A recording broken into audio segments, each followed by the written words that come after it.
నమస్తే friends, English books Telugu summary ఛానల్కి స్వాగతం. మనము ఇప్పుడు 5వ చాప్టర్ సమ్మరీ తెలుసుకుందాం. ఈ అధ్యాయంలో ఆదర్ గారు అడుగుతారు భగవంతుల వారిని, దేవుణ్ణి చేరే నిజమైన మార్గం ఏది అని అడుగుతారు. దానికి భగవంతుల వారు చెప్తారు, in order to truly know God you have to be out of your mind అని చెప్తున్నారు.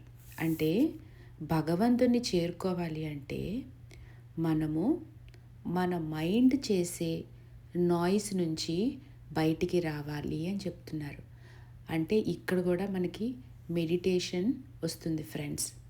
ఎప్పుడైతే మీరు ధ్యానంలో మీ ఆలోచనలన్నిటినీ కూడా మీరు తీసేసి ఒక స్టిల్ స్పేస్కి వెళ్ళినప్పుడు మీరు మీలో ఉన్న భగవంతుణ్ణి కలుసుకుంటారు అని చెప్తున్నారు. ఇంకా ఎలా చెప్తున్నారు, భగవంతుణ్ణి తెలుసుకోవడానికి ఎన్నో మార్గాలు ఉన్నాయి. ఏ మార్గమైనా సరే అది నీ లోపల సత్యానికి దగ్గర చేస్తే అదే కరెక్ట్ అయిన మార్గం అని చెప్తున్నారు. ఏవైనా కానీ అతి కట్టుబాట్లు, స్ట్రిక్ట్ రూల్స్ ఉండకూడదు. అలాని నియంత్రణ లేని జీవితము ఉండకూడదు. ఏదైనా అవగాహనతో జీవించడం, లివింగ్ విత్ అవేర్నెస్ చాలా ఇంపార్టెంట్ అని చెప్తున్నారు. ఈ చాప్టర్లో భగవంతుల వారు భగవంతుని చేరడానికి సులువైన ఒక 10 మార్గాలు ఇచ్చారు ఫ్రెండ్స్. అదేంటో ఇప్పుడు తెలుసుకుందాం.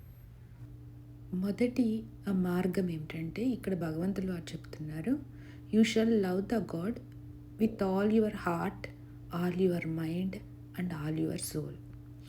అంటే ఏంటంటే భగవంతుణ్ణి ఇంకా మన మనసు నుంచి, మన హృదయం నుంచి, మన ఆత్మ నుంచి పూర్తి ప్రేమతత్వంతో, ఆయన మీదే తదేకమైన ప్రేమతత్వంతో ఉండాలి.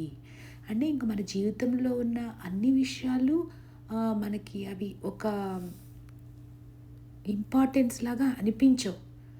భగవంతుడే చాలా ఇంపార్టెంట్గా అనిపిస్తాడు. ఆయన మీదే ఎంతో ప్రేమతత్వంతో ఉంటాము. మిగిలినవి ఎందుకు మనకి అంత ఇంపార్టెంట్ అనిపించవు. మిగిలినవి అంటే డబ్బు కానీ, పదవి కానీ, లేకపోతే మనుషులు కానీ, ఎవరైనా కానీ అన్నమాట. ఎందుకు అనిపించవు అంటే మనము ఎదిగాము, అవి అనిపించట్లేదు, మనకి అవి ముఖ్యం అనిపించట్లేదు. అంటే మనం అంతరంగంలో ఎదిగాము, దేవుడి యొక్క మార్గాన్ని తెలుసుకున్నాము అని మనం తెలుసుకోవాలి అని ఇక్కడ భగవంతుల వారు ఆ విధంగా భగవంతుణ్ణి చేరడానికి ప్రేమతత్వం ఒక మార్గం అని చెప్తున్నారు. రెండవ మార్గం ఏమిటంటే దేవుని పేరు అనేది కేవలం ఒక పదం కాదు, అది ఒక శక్తి. అందుకే దాన్ని అర్థం లేకుండా అలవాటుగా ఉపయోగించకూడదు. అంటే ఈయన ఏం చెప్తున్నారంటే ఇక్కడ మన మాటలకి చాలా శక్తి ఉంటుంది. మన మాటల ద్వారా మన జీవితాన్ని మనం సృష్టించుకుంటూ ఉంటాము.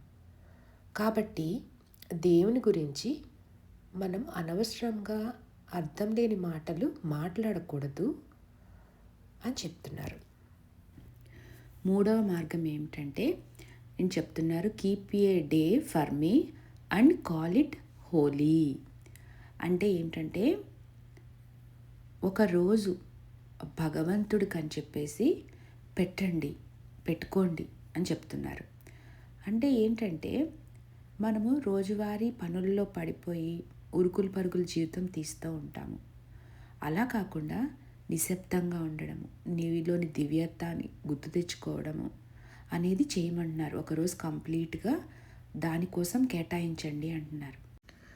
భగవంతుల వారు రెండవ మార్గం మరియు మూడవ మార్గంలో ఏం చెప్తున్నారు అంటే మాటల శక్తిని గౌరవించు మరియు సమయాన్ని భగవంతుడిని తెలుసుకోవడానికి ఉపయోగించు అని చెప్తున్నారు.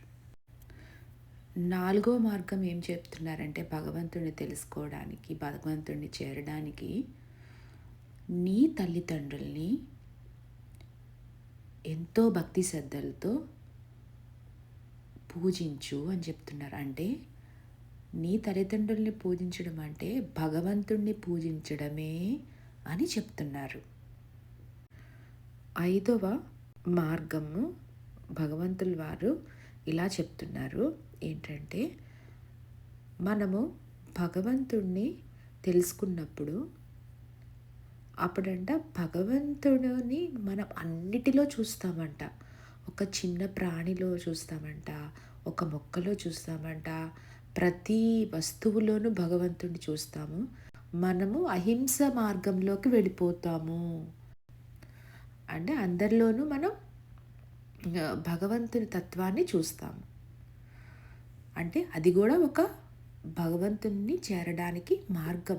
అహింస మార్గంలోకి మీరు వెళ్ళారు అంటే మీరు భగవంతుణ్ణి చేరుకున్నారు, భగవంతునికి దగ్గరయ్యారు అని అర్థం అని చెప్తున్నారు. ఓకే ఫ్రెండ్స్, మనము మిగిలిన 5 మార్గాలు భగవంతుణ్ణి చేరుకోవడానికి నెక్స్ట్ వీడియోలో తెలుసుకుందాము. ఈ జ్ఞానాన్ని అందరికీ షేర్ చేయండి. ఈ ఛానల్ని సబ్స్క్రైబ్ చేసుకోండి. నెక్స్ట్ వీడియోలో మళ్ళా కలుద్దాం friends. Thank you for listening. Thank you all.